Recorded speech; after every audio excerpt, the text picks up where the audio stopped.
L-istorja xokkanti ta' nursing aide li spiċċat committed bħala pazjenta fl-Isptar Monte Carmeli ġiet infissra waqt konferenza tal-aħbarijiet tal-General Workers Union bħala sintomatika ta' sitwazzjoni mwera f'dan l-istess sptar.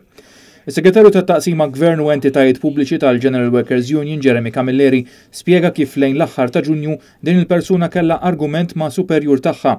Jien talbet tiskuża ruħha xi ħaġa li l-impjegata għamlet. Ftit jiem wara dan l-inċident, il-management tal-isptar batalja u għalija li minħabba tħassib dwar problemi psikjatriċi inżammet maqfula taħt constant watch fl-istess sptar fejn taħdem mal-kollegi u qalb l-istess pazjenti li kienet tieħu ħsieb. Għamlet 4 tiem hemm ġew pazjenta fl-istess sala fejn ġieli ħadmet mal-kollegi tax-xogħol tagħha under level 1 constant watch. Il-persuna ġiet umiljata. Immaġina għal kull min qed jara dan il-filmat, immaġina inti tispiċċa trid tieħu shower pereżempju quddiem il-kollega tiegħek tax-xogħol. Lill-pazjenti lilha bdew jgħidulha isma' issa taf xi ġifieri x'qiegħda magħna. Tistgħu timmaġinaw xi ħaġa aktar umiljanti minn hekk għax jiena ma tantx nista'. Matul l-4 ijiem li nżammet taħt constant watch ma ngħatat l-ebda mediċina u lanqas ma kienet riferuta għal għand psikjatra. Għar minn hekk minn barra li ġiet maqfula, l-istess mara ingħatat charge u se jittieħdu passi dixxiplinari kontrija. Jeremy Camilleri qal li dan l-episodju umilja u kisser lil din il-mara li ilha għal dawn l-aħħar 3 xhur fuq sick leave b'nofs paga, sitwazzjoni li qed tpoġġi pressjoni fuq din il-familja li tiddependi mill-introjtu tagħha biss. Kompla li wara din l-esperjenza traumatika, il-mara spiċċat biex verament ġi bżonn għajnuna psikoloġika u skont l-evalwazzjoni professjonali ġi stabilit li l-mara m'għandix problemi mentali u jitajba għax-xogħol, basta ma tintbaċċ lura lejn Mount Carmel fejn seħ dan it-trauma.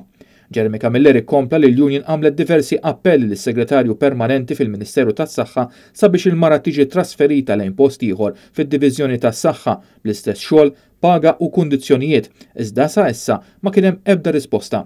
F'dan l-istadju permezz ta' din il-konferenza tal-aħbarijiet, il-General Workers Union issa qed titlob l-intervent tal-Ministru tas-Saħħa Chris Fearn. Il-każ jinsab ukoll għand il-Kummissarju dwar is-Saħħa Mentali li qed jinvestiga. Fuq livell ġenerali dwar is-sitwazzjoni fl-Isptar Monte Carmeli, Jeremy Camilleri qal il-General Workers Union ilha minn Marzu li ħarġet direttivi sabiex care workers impjegati ma' kontrattur privat ma jagħmlux xogħol ta' supervizjoni marbuta ma' level 1 constant watch. Saħaq li dan mhux xogħolhom u lanqas huma kwalifikati li jagħmlu dan it-tip ta' xogħol. Taħna bdejna nitolbu li dah xogħol ma jagħmluhx. Għax mhux xogħolhom mhux fil-job description tagħhom u mhux kwalifikati li jagħmluh. Ir-reazzjoni tal-management kienet li dan m'għandux biżżejjed nurses, daw xogħol speċifiku tan-nurses biex jikkaverja daw il-każi u allura aħna qed nitolbu li min ħajtħol responsabbli jekk jitqabdu jagħmlu xogħol li mhuwiex tagħhom. Training adekwat għax jekk inti darek mal-ħajt tihom training adekwat. U li da ma jagħmluhx ikunu kostretti jagħmluh fis-sens li jagħmluh wara training jekk ikunu jixtiequ jagħmluh biss. U qal li kien hemm każi fejn care workers kienu qed jagħmlu xogħol ta' occupational therapy, xi ħaġa li assolutament mhumiex kwalifikati li jagħmlu.